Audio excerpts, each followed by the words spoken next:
Hey, how you doing? This is Adam Post, publisher of more than 1,000 comic books, and I've been covering Disney very closely these last several months. Disney's Indiana Jones 5, The Dial of Destiny, has now received the worst Rotten Tomatoes ratings of any Indiana Jones film or TV show. It's not doing well. These ratings are at, right now, 47%. The number goes up a little bit, it goes down a little bit, but it's still by far the worst rating. Even Indiana Jones and the Kingdom of the Crystal Skull is at a 53% audience score and a 77% critic score. The critic score, critics didn't like it. Critics don't always know what they're talking about, but usually you'll see critics like something and fans don't. But in the case of Indiana Jones, even the Cannes audience, which is the film festival that it debuted at, we're bored with it. The elaborate action scenes, and this is coming from Variety, elaborate action scenes and witty one-liners delivered by Phoebe Waller-Bridge in Indiana Jones: The Dial of Destiny mostly received a muted response. Inside the theater, audience members could be heard whispering out of boredom in French. They appreciate Harrison Ford.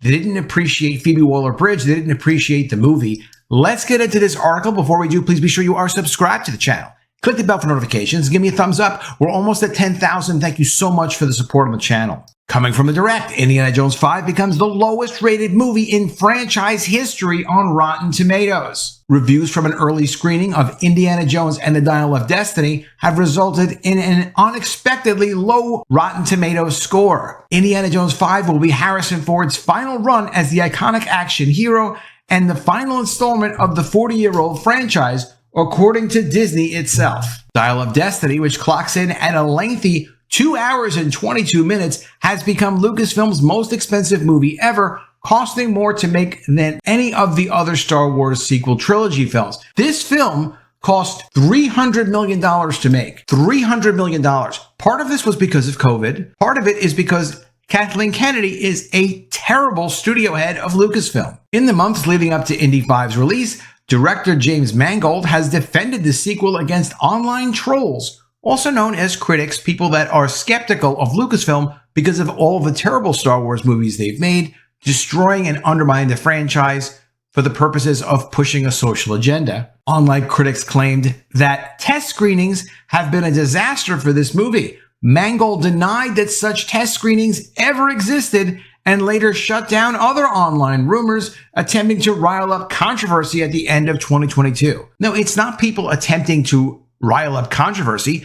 People on YouTube like me, we do respond to the controversy. Creators who are working on franchises that have been part of American culture for years, that are owned by big companies, but also owned by the general public in terms of how they've responded to and feel about these franchises, have a right to comment on them and also be skeptical of a company like Disney that's done a terrible job with Star Wars, Indiana Jones, and all of the Marvel properties. So Indiana Jones: The Dial of Destiny was screened in France at the Cannes Film Festival.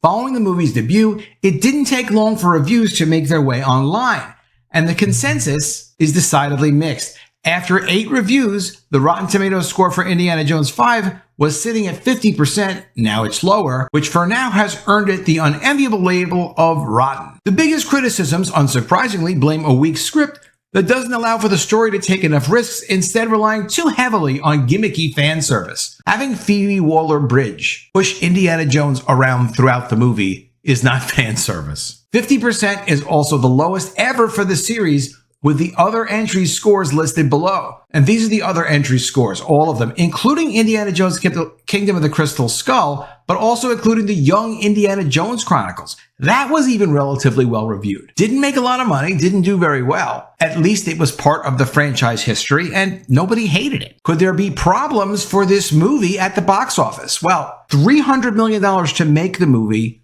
plus God knows what to market the movie. They never spend less than $100 million, but they're going to have to spend at least $150 million to promote this movie. They're going to need better than $1 billion to break even on this movie, and there's no way it's going to happen. For starters, it's fortunate that Dial of Destiny is meant to be the final movie in the Indiana Jones franchise, as well as its reception won't pave the way for future installments. Now, there was a Disney Plus show they were going to do based in the Indiana Jones world. They've decided not to do that. That was announced, it was canceled. They know they have a problem coming up, but also Bob Iger has commanded Kathleen Kennedy, supposedly, only work on Star Wars movies. We need Star Wars movies. They have a couple of Star Wars TV shows.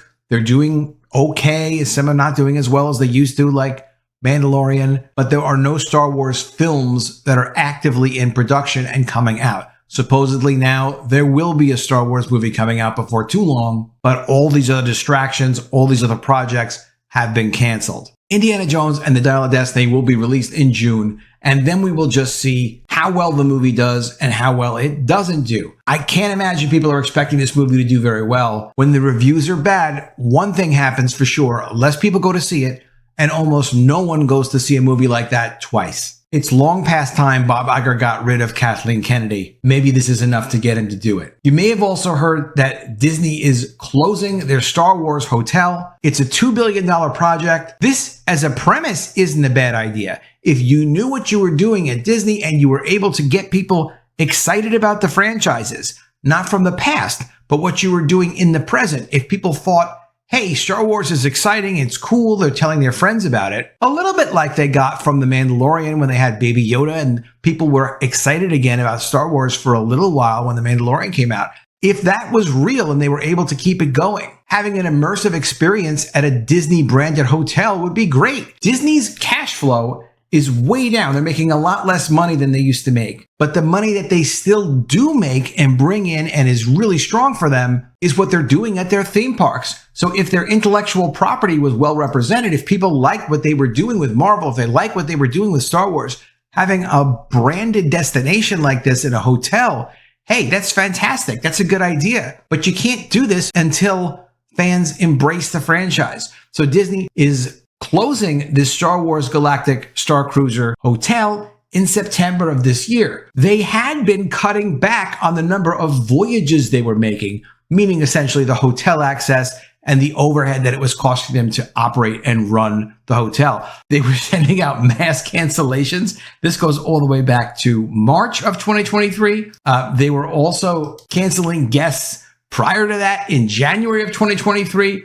And now they've been forced to cancel the hotel entirely. Again, part of the Lucasfilm franchise, and really the responsibility and the fault of Kathleen Kennedy and Bob Iger above her, where they're just focused on trying to ride two horses at once, trying to deliver on the franchise, but at the same time, over prioritizing, trying to update the franchise, turn it into something else that it completely never was before, such as Kathleen Kennedy with her "the Force is female" nonsense. And this is what happens. It doesn't work. This is what the company had to say about it. Star Wars Galactic Star Cruiser is one of our most creative projects ever and has been praised by our guests and recognized for setting a new bar for innovation and immersive entertainment. This premium boutique experience gave us the opportunity to try new things on a smaller scale of 100 rooms. As we prepare for its final voyage, we will take what we've learned to create future experiences that can reach more of our guests and fans. This was overpriced. People were not satisfied with it. It didn't represent the brand well, but neither do any of the TV shows and movies anymore they've done for Star Wars, as Disney has owned it. Really, a disaster, a big waste of money,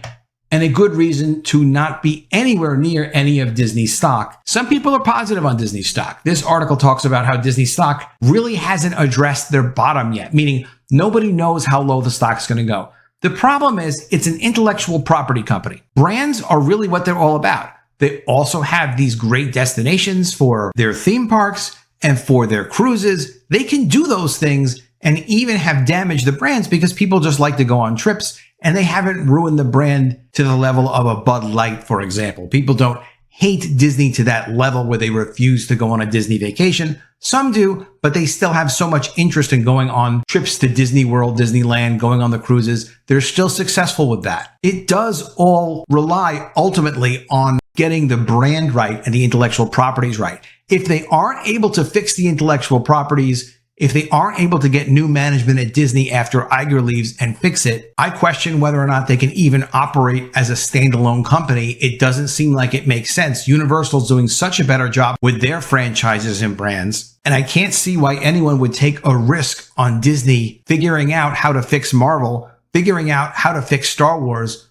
when it looks like the people at the company really have no idea or won't even consider the right things to do with the properties, because it doesn't serve their social justice agenda. Let me know what you think of all this in the comments below, did you think this Indiana Jones movie would actually get worse ratings on Rotten Tomatoes from critics than The Crystal Skull? How is that even possible? Do you believe, James Mangold, that they actually didn't have test screenings of this movie? That they spent $300 million on this, which is more than they spent on Guardians of the Galaxy, more than they spent on Ant-Man and the Wasp: Quantumania, even more money than they spent on Black Panther: Wakanda Forever, which was not a real sequel. But they spent the most money on this film, but supposedly they never had test screenings. A little bit hard to believe. Let me know if you believe that. Also, let me know, are you surprised to hear that their crazy Star Wars Galactic Star Cruiser, based on a brand that they've damaged terribly, is now going to be a closed down hotel? Did you think that this was going to work out for them? Let me know what you think in the comments below. Always love to see your comments. Really appreciate you guys. Please be sure you are subscribed to the channel. Click the bell for notifications and give me a thumbs up, and I'll see you again soon with another video. And if I don't see you, I will miss you.